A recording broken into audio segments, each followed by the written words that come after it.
We have a 2010 Nissan Versa and the sunroof was stuck. It seemed really intermittent for the longest time. It would open and then it wouldn't close again. I'm going to show what I did so that it would close again, and you can decide for yourself whether you think it was a stupid thing to do. These things pop out so I can get access to an Allen bolt. Use an Allen wrench to manually close the sunroof. The part I'm trying to access. The motor never made, this little tiny motor up here, it never made any sound, so it wasn't like giving me any indication it wasn't turning. So that there can be turned with an Allen wrench. And I couldn't get access to that because there was a little piece of plastic that was out here, and I never would have even thought of looking for that if it wasn't other people with YouTube videos saying there's an Allen wrench. But of course their Allen wrenches were not covered by plastic. This was a little piece of plastic. It didn't seem to do anything. It all folds back in and it stays secure.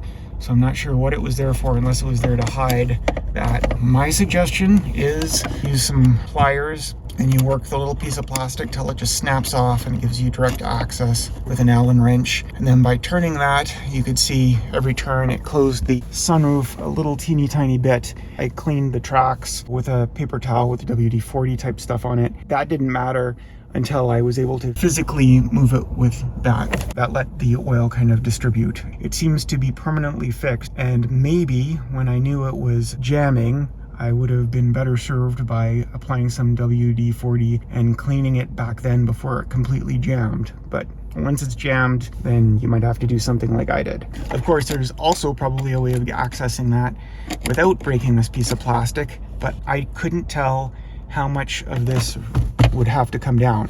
Is it this? Does that just pop off? I don't know.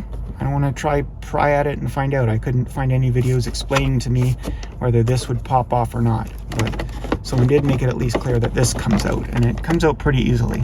And of course, after I snapped that piece of plastic, I was very concerned, is this going to pop back in? And yeah, it does. It does pop back in.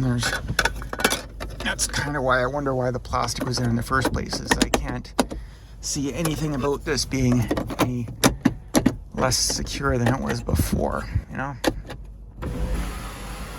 Oh, good times, good times.